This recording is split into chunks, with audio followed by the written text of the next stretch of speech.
Balance, bonjour à toutes et bonjour à tous, j'espère que vous allez bien et je suis ravie de vous retrouver pour cette vidéo dans laquelle nous allons parler de vos énergies pour le mois de février 2024. Alors la première chose que je souhaite faire, c'est vous remercier pour votre présence, pour votre bienveillance également. Je tiens à remercier particulièrement les personnes qui sont là depuis longtemps pour votre fidélité. Merci beaucoup. Souhaiter la bienvenue à toutes les personnes qui ont rejoint cette chaîne récemment. Merci aussi à vous. Merci à chacun vraiment et à chacune d'entre vous pour l'intérêt que vous portez à mon travail. C'est assez motivant pour moi. Merci d'être là parce que c'est un vrai plaisir sans cesse renouvelé de vous retrouver avec ces vidéos mensuelles. J'en profite également pour rappeler, comme je le fais toujours en début de vidéo, que quand je parle de vos énergies, comprenez bien que je le dis à condition qu'évidemment vous vous reconnaissiez dans ce tirage, qu'avec votre propre grille de lecture, vous soyez capable d'établir des liens entre mon interprétation et votre réalité. Évidemment, ça peut ne pas être le cas. Si c'est comme ça, j'en suis navrée et j'espère que ce sera peut-être pour une prochaine fois. Merci en tout cas à chacun et à chacune de votre présence et de votre bienveillance. Alors, on va commencer par parler des arcanes majeurs de ce tirage. Vous avez, on va pas parler de lui d'abord, vous avez le diable ici. Alors le diable, je vous rappelle que c'est la carte qui est sortie lors du tirage semestriel. Donc c'est une énergie assez importante puisqu'elle nous donne une idée peut-être d'un fil conducteur pour vous. Et il se trouve qu'en plus, on la retrouve aujourd'hui dans le tirage, dans la position de ce que vous voulez. Donc c'est très intéressant et sans doute aussi ça renforce le sens. Dans l'état d'esprit, en arcane majeur, vous avez les amoureux, vous avez la tempérance dans la position de ce qui va peut-être venir vous aider et l'étoile dans la sphère professionnelle. Ensuite, des coupes, des deniers, des épées et on n'a pas de bâton. Allez, on va commencer par parler du diable.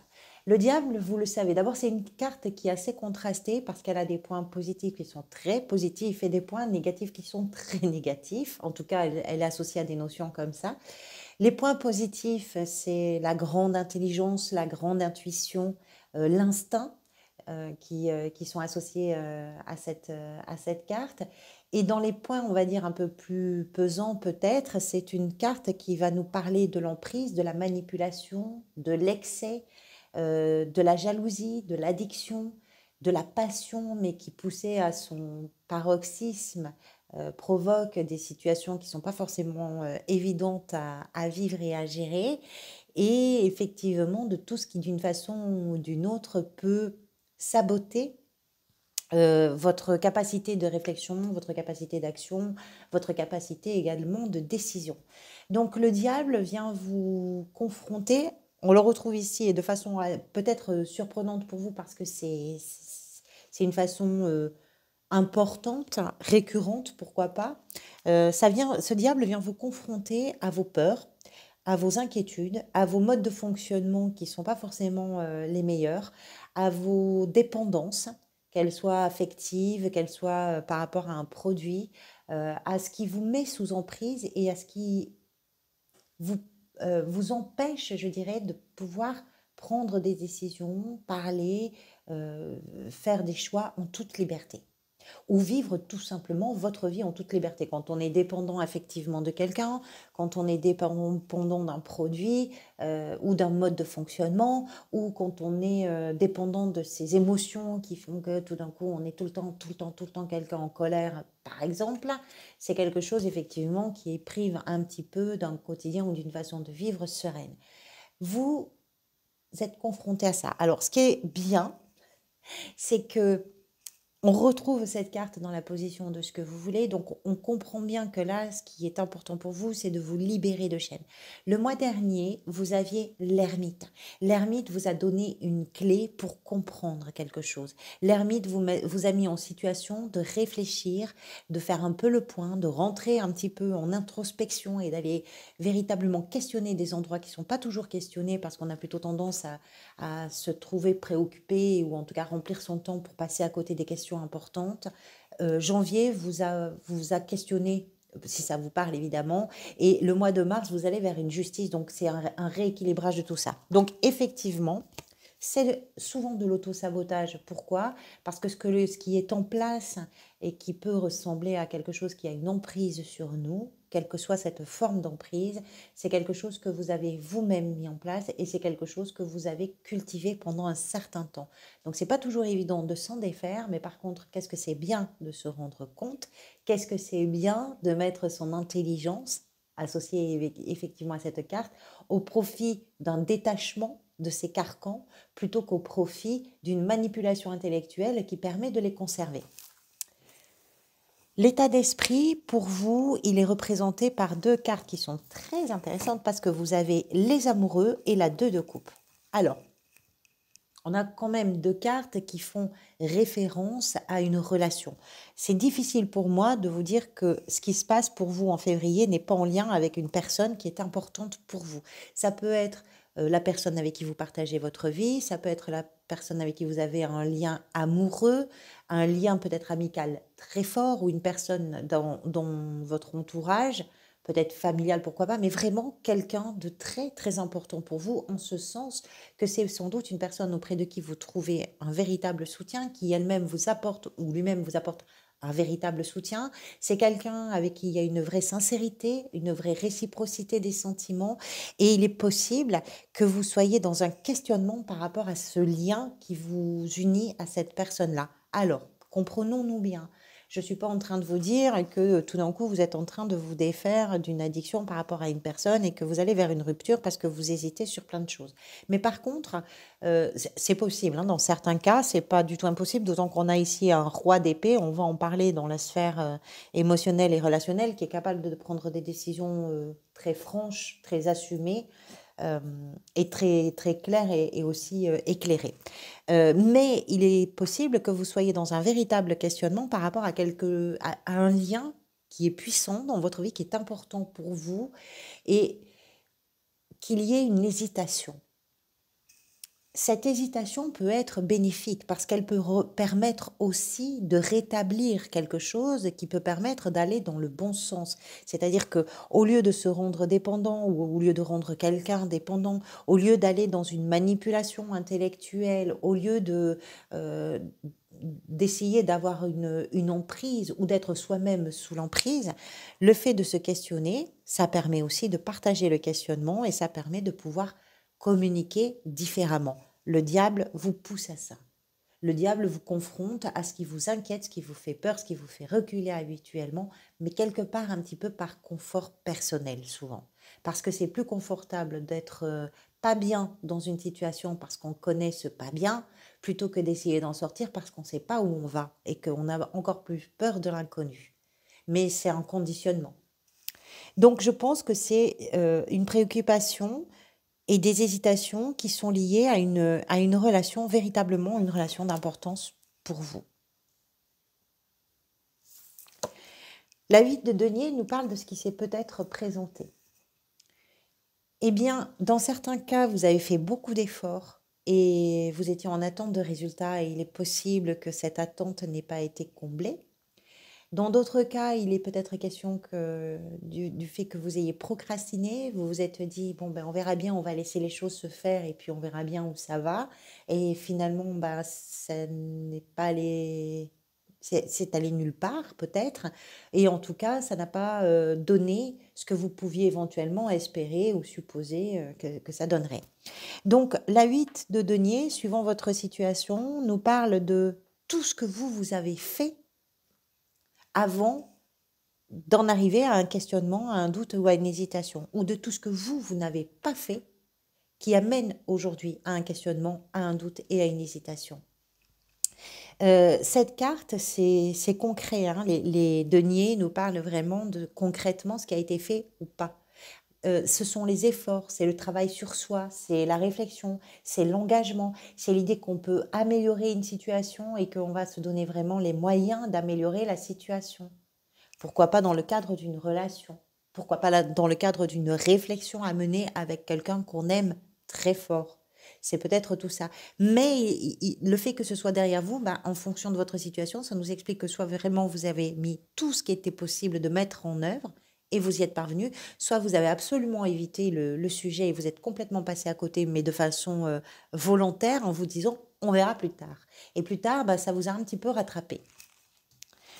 On retrouve ici donc le diable, comme je vous disais, dans la position de ce que vous désirez. Clairement, vous désirez vous émanciper des chaînes qui pèsent, parce que vous comprenez. Et je pense que c'est une compréhension qui a pris le temps aussi de cheminer, de se réfléchir, c'est une compréhension qui arrive parce que vous êtes allé chercher la réponse à tout ça, mais vous comprenez que quelque chose vous maintient dans un état d'esprit, dans une relation, dans une situation, dans une émotion, et que c'est pas juste quelque part, que ça vous rend pas justice, parce que finalement, ça vous prive de quelque chose, ça vous prive d'une forme de liberté, et ça vous pousse dans des excès qui sont difficiles à gérer. Parfois, ça peut pousser à la violence, hein. Avec le diable, on parle quand même d'instinct, d'animalité, on parle d'excès, voilà. Donc, ça peut effectivement amener jusqu'à la violence. Ça peut être une violence que vous retournez aussi contre vous dans certains cas, c'est possible, que vous exercez sur quelqu'un ou que quelqu'un exerce sur vous, c'est possible aussi. Ça peut être une violence physique, une violence psychologique, ça peut être tout ça. Mais ce que vous voulez, vous, c'est vous sortir de ça. C'est vous sortir, c'est peut-être simplement pas par rapport à une personne. J'y pense beaucoup parce que les amoureux là de deux couples ici, c'est quand même assez clair.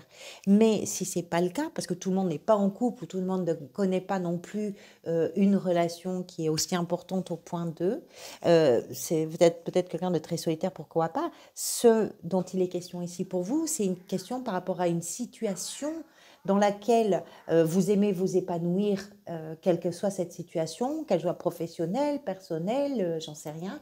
Et cette situation-là vous impose des choses qui ne sont pas de votre choix, de votre responsabilité, qui ne vous permettent pas d'avoir ou de conserver une certaine forme de liberté. Ce sont aussi c'est peut-être une situation qui peut devenir dévalorisante. C'est peut-être vous qui sans arrêt, vous vous dites, vraiment par rapport à cette situation qui pourtant est enrichissante, qui m'apporte beaucoup, à qui j'ai beaucoup, enfin cette situation, j'ai beaucoup aussi à offrir à la situation, et pourtant il y a quelque chose en vous qui est en permanence en train de vous dévaloriser. C'est difficile dans un tirage un peu général comme ça d'arriver à prendre une direction ou une autre, parce que ça va tellement dépendre de votre situation individuelle. Alors ici, c'est intéressant parce que dans ce qui vient vous aider et dans le défi, on retrouve quelques notions un peu similaires, la tempérance. Et la notion similaire qui est dans le défi, dans ce qui vient vous aider, c'est la patience. Parce que la tempérance, c'est être capable de s'adapter à des situations qui ne sont pas forcément évidentes, qui ne sont pas faites pour cohabiter, et d'arriver à devenir un médiateur ou un lien de ces deux opposés, de ces deux contrastes, et de ces deux oppositions, pour permettre une fluidification et une harmonisation et une tranquillité aussi, et le déroulement, on va dire, apaisé d'une situation. La tempérance, c'est ça qui vient vous aider, c'est de trouver à l'intérieur de vous le bouton sur lequel on appuie qui dit c'est calme, je reste calme, je gère mes émotions, je gère tout ça. Ce qui n'est pas forcément évident quand on est sous l'emprise d'un diable, hein, parce que le diable pousse à l'excès. Le diable pousse à l'émotion, à exacerber tout ce qui est vécu. On n'est pas en colère, on est très en colère. On n'est pas dépendant, on est extrêmement dépendant. Vous comprenez l'idée. Donc tout ça, c'est tempérance, c'est ce qui va venir vous aider, c'est que vous avez trouvé le chemin qui vous permet effectivement d'apaiser quelque chose, de laisser quelque chose respirer, de laisser l'air rentrer pour que ça soit un peu plus aéré, pour que ce ne soit pas aussi oppressé, oppressant. Tempérance, c'est si la situation est complexe, le fait que vous arriviez à vous trouvez les moyens de vous positionner de telle sorte que tout va bien se passer. C'est pas simplement arrondir les angles, vraiment. C'est arriver à injecter de façon lucide, consciente et volontaire les bonnes énergies pour que ça s'apaise, pour que ça roule, pour que ça avance, pour que ça évolue. Et c'est aussi une carte de guérison émotionnelle et en fait qui fait référence aussi à la patience qu'il faut parfois avoir dans certaines situations. Et c'est confirmé ici par le cavalier. Quand je vous dis que c'est pas si simple quand on a 2 fois le diable dans un tirage, ce cavalier de denier nous parle bien de ça. Le défi pour vous, c'est de rester patient et patiente, c'est de ne pas bousculer les choses. Parce que si vous bousculez les choses, il est possible que ce que vous espérez construire, ce que vous espérez faire aboutir, eh ben, il va manquer il va manquer des étapes, il va manquer des marches et ce ne sera pas aussi stable, ça sera un peu bancal. Donc, il faut faire preuve de patience.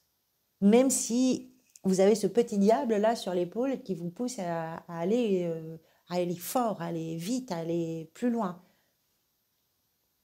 C'est d'arriver à résister à l'impulsion, à l'impulsivité. C'est d'arriver à comprendre, c'est ça le défi, d'arriver à comprendre que chaque étape est importante et nécessaire et qu'on ne peut pas en sauter une. C'est peut-être aussi d'arriver à créer une nouvelle routine parce que ce cavalier-là est en routinier. Donc c'est peut-être de créer une nouvelle routine par rapport à des choses que vous voulez sortir.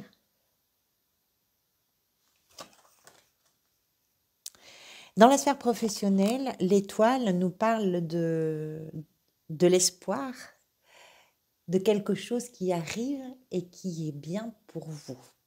Parce que ça correspond à un rêve, parce que ça correspond à un projet, une idée, une émotion, ça correspond à quelque chose que vous espérez véritablement.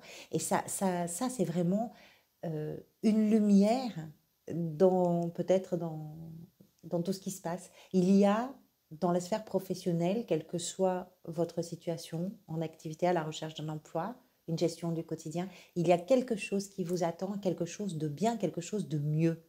Vous le savez. Vous le savez parce que c'est vous qui l'avez amené cette chose-là, parce que c'est vous qui êtes allé la chercher, cette notion-là, cette idée-là, cette émotion-là, ce projet-là. Et c'est pas forcément là, mais ce que vous cultivez professionnellement ou ce que vous cultivez dans la gestion de vos ressources, par exemple, c'est l'idée qu'il y a du mieux qui arrive vers vous.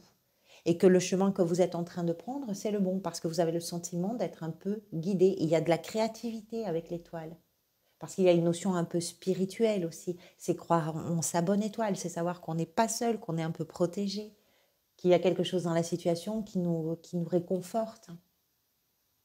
Et donc, il y a voilà, peut-être un coup de chance, peut-être beaucoup d'espoir dans une perspective, peut-être un peu de lumière dans le tunnel, peut-être une possibilité qui arrive. Le roi d'épée dans la sphère sentimentale, émotionnelle et relationnelle, je vous le disais tout à l'heure, nous parle de décisions qui sont prises. Alors si ici avec les amoureux, on a des notions d'hésitation, voilà, de doute, etc. Là, en l'occurrence, on a quelqu'un qui vient prendre des décisions très très clairement, lucidement et franchement. Ce roi-là n'est pas du tout emmêlé dans la pelote des émotions. Pas du tout. Il regarde, il constate, il analyse, il comprend, il dissèque de façon presque chirurgicale les tenants, les aboutissants et il arrive à se faire un avis très juste parce qu'on est en présence de quelqu'un qui est capable de prendre encore une fois des décisions éclairées. La communication peut être aussi quelque chose d'important pour vous au mois de février, d'autant plus qu'après on a un cavalier d'épée ici, on va en reparler. Mais la communication est importante. Dans vos relations, la communication est plus qu'importante, elle est primordiale. Et elle est sans concession. On n'a pas le temps de se dire des gentillesses, on n'a pas le temps non plus de se dire des méchancetés. On a juste le temps d'être honnête et d'être franc. On a le temps de prendre des décisions en toute honnêteté, en franchise, en bonne intelligence. On a le temps de prendre des décisions qui sont en fonction de l'analyse rationnelle, logique que l'on pose sur ce que l'on est en train de vivre. Alors que ce soit dans une relation en particulier, parce que on parle d'une relation, mais ça peut être aussi, pourquoi pas, une relation dans le travail. Ce qui fait que cette relation-là, par exemple, si on ne parle pas d'une relation amoureuse, cette relation-là vous pousse à prendre des décisions importantes qui vont ramener un petit peu de lumière pour vous dans le travail, par exemple. Ça peut être par rapport à un associé ou une associée, par rapport à un partenaire, une partenaire de... euh,